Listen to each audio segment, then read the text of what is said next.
Well, we're struggling a little bit right now, and give credit to Troy.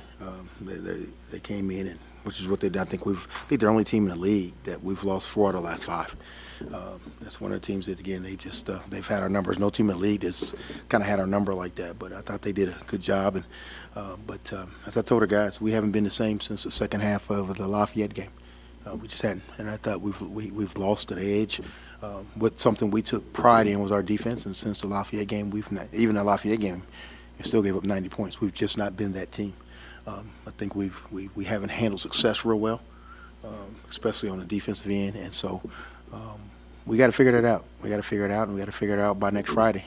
But to say the least, we're disappointed. I'm disappointed just in not so much that you lost the game, but I'm disappointed because again we've been trying to find that edge, but we're more worried about what's offensively, and that's a problem for us. Coach, you mentioned the defense, the need to get fixed. One, do you think you guys can improve, and what do you think is the issue right now? Well, it's got to be important. When we won those 10 in a row, and we went 8 straight, six of 8 games holding teams below 40%. That's something we talked about. It was important to us. And if you go back to the Lafayette game when we were just scoring freely, I was concerned in the middle of January because our defense was playing so well. I was like, man, if our offense can just catch up, and then the offense caught up, and then our defense has been a reverse ever since. We're late on everything, not getting 50-50 balls, things that we were doing well the entire month of January. Those things we're just not doing on a consistent basis. The old thing about the three-point shooting came back again tonight, and you looked like you tried to switch things up, even with man for a little while. Just nothing seemed to work. No, we just we were trying to really slow, and I thought we really, Person was 3 of 13. We really tried to limit Person, and I thought we did a good job. He was, on him, but their inside game, Bernardo was just, he just was wearing us out inside, and and then they beat it. They got 11 offensive rebounds to our 5, and so when we're playing our defense well, the bigs usually don't score like that.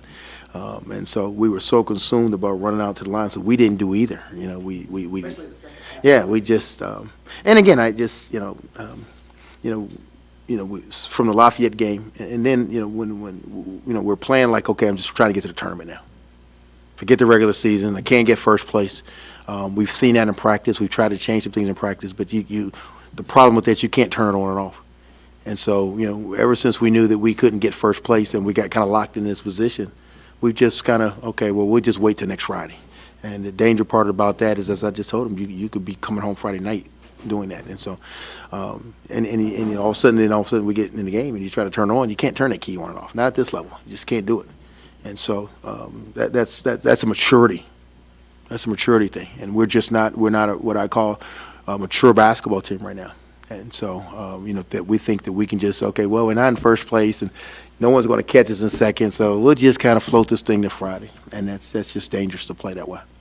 So, Coach, you talked about this type of attitude that Yeah. the team has had. How do you try to snap that out, or do you leave that up to them? Well, I'll be honest with you. We try some things, but as I told them, they got to look in the mirror and do this. The one thing we can do is we can prepare them, we can coach them, but we can't be in their heads. And so, when they come to practice, and you can't worry about next Friday. And I think we're so consumed. Okay, we got to win those 3 games in March, and that's true. But as I told them, whether we were undefeated or you're Lafayette, we've been 17-1 in this league. It won't matter. You got to win in the tournament.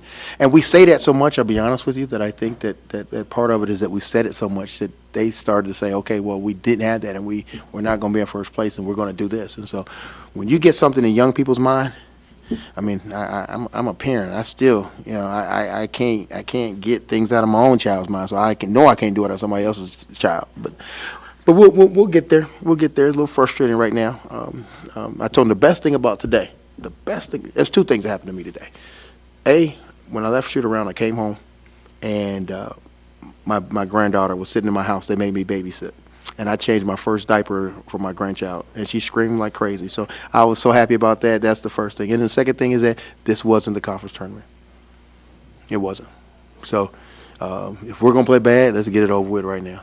So, get it done, play bad, and hopefully by next Friday, because sometimes one thing about this group, they don't like to lose, and so maybe that chippiness will come back. I'll be honest with you, I think I'd be more concerned, and I had been in a situation when I had RJ in that group and we were 17-1, and we were rolling, and we were just beating everybody, and I was scared to death because whatever comes up has to come down. Kind of like what Georgia State this past year. You won 10 in a row. You get to that peak, man, and you got to come down.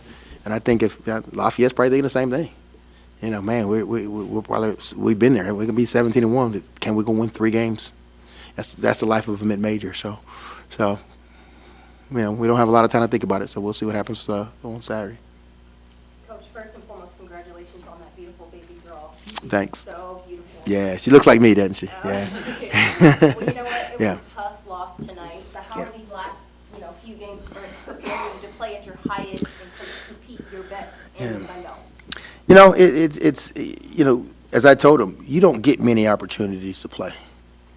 My seniors, man, they got one more time to play in this building, and that's it. I've been in there when it's over with, and sometimes what happens with this, and I just told them about this, is that don't take this for granted because it could be taken away very soon with an injury, being a senior. The juniors in there are going to be seniors one day, and so you basically just gave a day away, and you gave a game away. Don't do that. That's that's a bad thing to do, and so they'll regroup.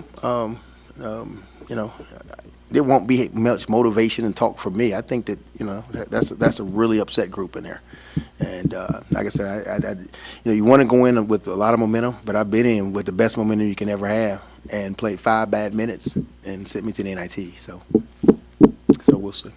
Anything else, guys? Yeah. Maybe not the most optimal time to ask this. Yeah. Or to ask about an individual player, but since I'm working on it. No, that's fine. About Devin Mitchell, the difference in his game this year. It seems like he's a lot more comfortable with the system this year.